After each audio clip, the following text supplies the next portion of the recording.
buenas a todos, ¿cómo andan? Por acá Camila desde Buenos Aires, Argentina, en una nueva edición de estos podcasts donde quiero acompañarte en tu aprendizaje del español.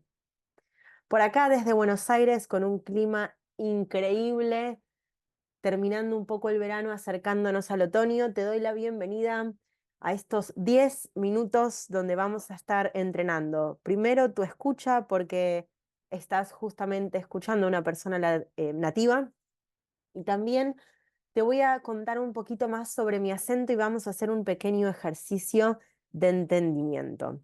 Mi acento, siendo de Buenos Aires, Argentina, se llama rioplatense y es un acento que está presente sobre todo en Buenos Aires, las zonas cercanas a Buenos Aires, si miras el mapa de Argentina, y también Uruguay, que está justamente al lado de Buenos Aires, y el acento recibe el nombre de rioplatense por el río de la Plata que atraviesa toda esta área.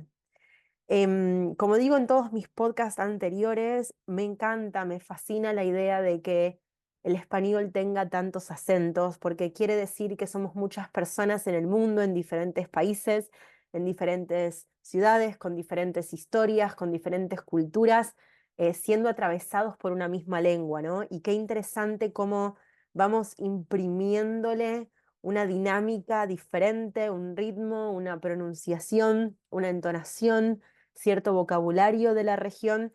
Creo que eso hace al idioma aún más interesante. Si estás del otro lado y te frustra un poco esta variabilidad de acentos, ¿no? Capaz aprendiste no sé, español con una profesora de Colombia o de México y estás ahora escuchando este podcast y yo soy de Buenos Aires y sentís que mucho no me podés entender. O al revés, estudiaste con una profesora como yo de Buenos Aires, te fuiste de viaje a España y sentís que no entendés tanto como me entendés a mí. Tranquilo o tranquila, es parte del proceso. Creo que es una invitación como a, esta palabra en inglés que me encanta, que es embrace, ¿no? Como abrazar esta variabilidad cultural y disfrutarla y divertirnos con esto de, uy, entendí, no entendí tanto, quiero escuchar un poco más de este acento a ver si entiendo, o este acento lo tengo súper claro, como que sea más como un juego y no como una frustración. En este podcast del día de hoy, en algunos podcasts anteriores estuve contándoles la diferencia o las características en realidad de mi acento. Hablé de la pronunciación de la letra Y y de la letra doble L. También hablé del voceo, que es el uso del pronombre vos. Y hablé, pero la verdad es que muy poco de lo que es la S aspirada. Lo que es la S aspirada merece otro podcast, así que eso va a suceder prontamente. Entonces, hablé de la doble L, de la Y, un poquitito de la S aspirada y del voceo. En este podcast lo que quiero hacer, y este es el ejercicio que les vengo a proponer, voy a leer 5 o 6 oraciones lentamente, con mi acento y con algunas palabras del vocabulario también de mi español que son diferentes, que yo sé que son diferentes a otros países como México, España o Colombia, y el desafío para ustedes va a ser justamente entenderme. Después de cada oración, después de leer cada oración 2 veces, me voy a detener y voy a explicar algunas cosas, ¿sí? Voy a detenerme en la pronunciación, en el vocabulario. Recuerden entonces que la Y y la doble L, si están seguidas de una vocal, suenan como sh, ¿sí? Por ejemplo, yo, ¿sí? No decimos yo, decimos yo, o lluvia, no decimos lluvia, sino lluvia. Entonces, el sonido que vas a escuchar es sh en algunos lugares de la oración. Eso puede ser una Y o una doble L seguido de una vocal. La S aspirada se presenta cuando tenés la S y después una consonante. Muchas veces esa consonante es una S, es una T, perdón, o una P. Cuando la T o la P o la C son bastante comunes, aunque puede ser cualquier consonante, viene después de la S, esa S se aspira. Entonces no se escucha tan fuerte. Por ejemplo, naturalmente yo no diría español. Para mí eso está forzado. Si yo tengo que decir español, lo tengo que pensar y hacer a propósito. Naturalmente yo digo español, español. No es español. Yo no elimino la S, la aspiro o suspiro, entonces suena español, español, ¿sí? Ese es mi, digamos, la naturalidad de mi acento. Y después, bueno, el pronombre vos en lugar del pronombre tú, y ahí sí tengo un podcast completamente que habla totalmente de ese pronombre, así que no me voy a detener en eso ahora, pero sí te invito a escucharlo. Entonces, vamos con la primera oración. Necesito llamar a mi hermana cuando llego a casa después de mi clase de español.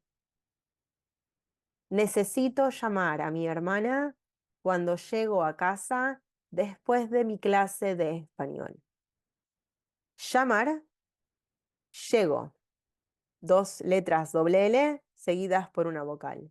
Necesito llamar a mi hermana cuando llego a casa. Hay dos S aspiradas. Después de mi clase de español. Las dos S siguen de una P. Después, español. Necesito llamar a mi hermana cuando llego a casa después de mi clase de español. Un poquito más rápido. Necesito llamar a mi hermana cuando llego a casa después de mi clase de español. ¿Cómo te fue con esa oración? ¿Listo para la segunda? Creo que no tenés razón y que estás esperando mucho de él. Creo que no tenés razón y que estás esperando mucho de él. Creo que no tenés razón. Vos tenés. Tú tienes. Tenemos una pequeña variación en el verbo tener. Creo que tú tienes sería en un español un poco más parecido a México, o España o Colombia, pero en el español rioplatense esto suena como creo que no tenés razón. Y después tenemos una S aspirada y que estás esperando mucho de él. De nuevo, SP, esperando mucho de él. No es esperando. Recordá que no es una eliminación de la S, es un suspiro.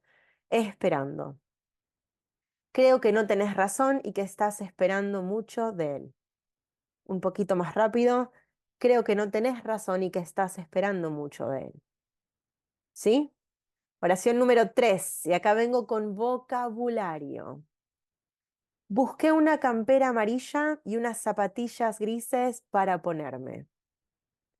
Busqué una campera amarilla y unas zapatillas grises para ponerme. Me encanta esta oración. Tenemos en vocabulario dos palabras, campera y zapatillas. Es vocabulario relacionado con la ropa y que sé que en otros países no usan las mismas palabras.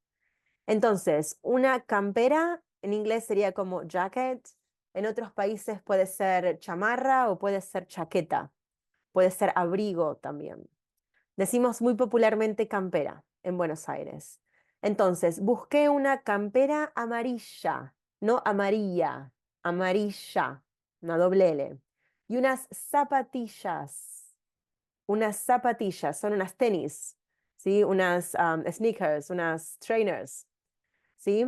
Busqué unas zapatillas grises para ponerme. Y tenemos la S aspirada en el primer verbo busque. Y acá la S no está seguida de una P, como en las otras oraciones, sino de una Q. Lo voy a leer una vez más. Busqué una campera amarilla y unas zapatillas grises para ponerme. Un poquito más rápido. Busqué una campera amarilla y unas zapatillas grises para ponerme. ¿Cómo venimos? ¿Listos para una oración más? Vamos a hacer una oración más. Si llueve, no podemos jugar a la pelota ni llegar a la clase de yoga. Si llueve, no podemos jugar a la pelota ni llegar a la clase de yoga. Acá tenemos mucho sh. Tenemos llueve, tenemos llegar y tenemos yoga. Voy a leerlo un poquito más rápido. Si llueve, no podemos jugar a la pelota ni llegar a la clase de yoga. Este término jugar a la pelota, la palabra pelota es balón, ¿sí? Es the ball. Entonces, jugar a la pelota es una manera muy popular en Buenos Aires de decir jugar al fútbol. Si llueve, no podemos jugar a la pelota ni llegar a la clase de yoga. No decimos yoga, sino yoga. Jugar a la pelota es como decir jugar al fútbol, de una manera muy nativa en Buenos Aires, que bueno, que me imagino que todos saben que acá el fútbol es bastante popular. Entonces tuvimos acá estas 4 oraciones, creo que las voy a leer una vez más, un poco más rápido, para ir cerrando ya este podcast. Fíjate si podés entenderlas. Necesito llamar a mi hermana cuando llego a casa después de mi clase de español. Creo que no tenés razón y que estás esperando mucho de él. Busqué una campera amarilla y unas zapatillas grises para ponerme. Si llueve, no podemos jugar a la pelota ni llegar a la clase de yoga. Con esa última lectura voy a ir cerrando este podcast de unos aproximadamente 10 minutos, donde lo que quise hacer fue ayudarte a entrenar un poco tu oído en la escucha de mi acento, que es el español rioplatense. Una vez más, mi nombre es Camila, soy de Buenos Aires, Argentina, y con esta serie de podcast quiero acompañarte en tu aprendizaje de mi idioma. Espero que te la hayas pasado bien en este podcast, espero que te haya servido. Cualquier comentario es bienvenido y te espero en el próximo. Un abrazo grande desde Buenos Aires, Argentina.